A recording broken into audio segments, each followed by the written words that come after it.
नमस्कार, आप देख रहे हैं तेज न्यूज। मैं हूं आपके साथ विनोद राजभर। आइए शुरू करते हैं खबरों का सिलसिला। आजमगढ़ में भाजपा पर जमकर बरसे शिवपाल यादव, कहा 2027 में बनेगी सपा की सरकार। आजमगढ़ के अरौला थाना क्षेत्र के हासापुर में पूर्व ब्लॉक प्रमुख विजय बहादुर यादव की पुण्यतिथि पर बुधवार को कुश्ती प्रतियोगिता का आयोजन किया गया था।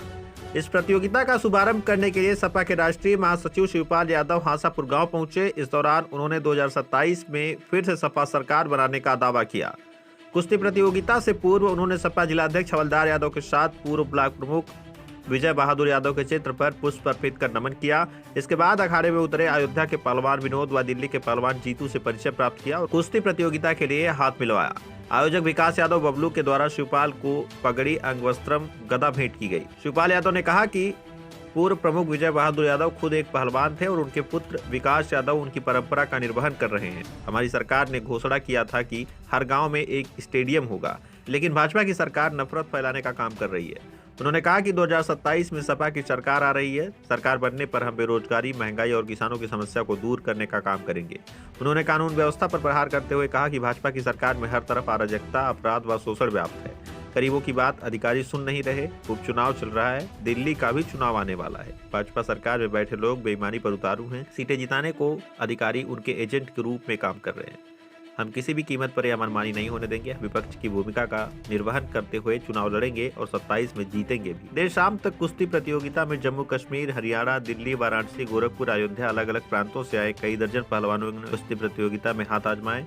आजमगढ़ के 10 विधायक और 2 सांसदों के मौजूद न रहने के सवाल पर शिवपाल यादव ने कहा कि उपचुनाव चल रहा है, अपनी अपनी ड्यूटी में सभी लोग लगे हैं। मैं भी अपनी ड्यूटी ही था, वहीं से आ रहा हूँ।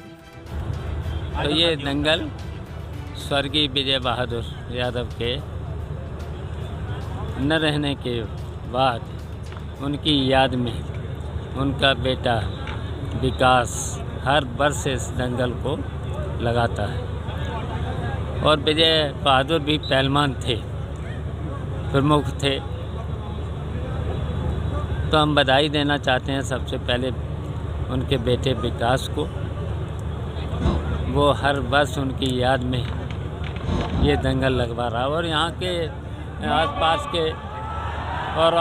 के ही नहीं, सभी पूर्वांचल के, गोरखपुर है, देवरिया है, आजमगढ़ है, अम्बेडकर नगर है, अयोध्या है, सभी पूर्वांचल के पहलवान यहाँ पर। और यहाँ तक कि पश्चिम के, दिल्ली के पहलवान, मास्टर चंदगी राम के अखाड़े के पहलवान, सैपई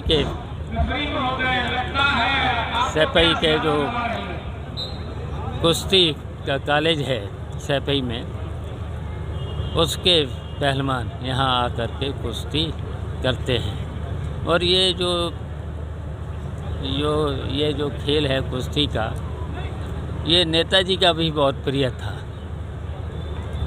तो यहाँ पर देखिए, और कुश्ती के जो लड़ने वाले पहलवान थे, नेताजी ने यहाँ तक के सभी साहित्यकारों से लेकर के, पहलवानों से लेकर के, यहाँ तक कि मिलिट्री जो अभी एक पहलवान भारतीय जनता पार्टी की सदस्य लिए हैं, वो भी अभी तारीफ कर रहे थे।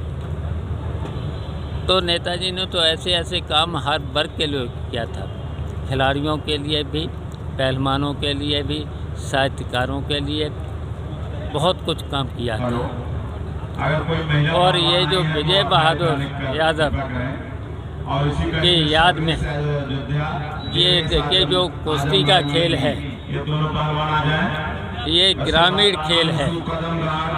और ख़ास कहिए तो ये अपने हिंदुस्तान का खेल है। और आज तक इन खेलों को नेताजी को छोड़ कर के किसी ने महत्व नहीं दिया है।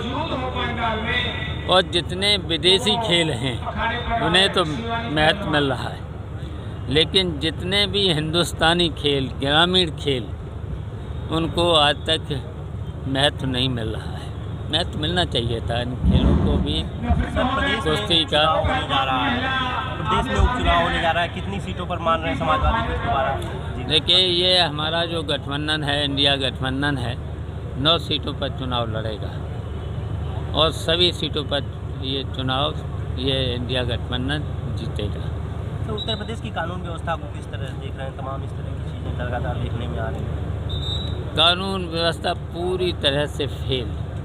आप देख ही रहे हो, वो देख रहे हो कितनी घटनाएं हो रही हैं, हत्याएं कितनी हो रही हैं, और यहाँ तक कि महिलाएं, लड़कियों के साथ रेप की घटनाएं कितनी हो रही हैं। तो इस तरीके से देखिए, लाइन ऑर्डर हिस्ट्री भी फेल है। जिनके खिलाफ कार्रवाई होना चाहिए तो वो तो नहीं हो रही। वो जो झूठी रिपोर्ट लिख जाती है उनके खिलाफ जरूर रिपोर्ट कार्रवाई होती है, झूठे लोगों के खिलाफ। तो ये बिल्कुल इनकी कानून व्यवस्था फेल है। अब देख ही रहे हो, रेल की घटनाएं सुन ही रहे होगे, हवाई जहाज में बम की घटनाएं रोज सुन ही रहे हो। तो भारतीय जनता पार्टी ने पूरी तरह से जनता का इकबाल से सरकार ने खो दिया है। सर, आजमगढ़ में एक युवक सचिन यादव नाम का, उसकी हत्या हो जाती है और कोई समाजवादी पार्टी का कोई नेता आज तक उसके घर में नहीं। यादव वोट बैंक माना जाता है समाजवादी पार्टी का। नहीं, यहाँ के नेता सभी गए, एमपी भी गए, और यहाँ के नेता सभी गए। और समय मिलने पर अभी चुनाव चल रहा है, आप देख रहे हैं चुनाव चल रहा है, टिकट का बंटवारा भी हो रहा है, मीटिंग भी हो रही है।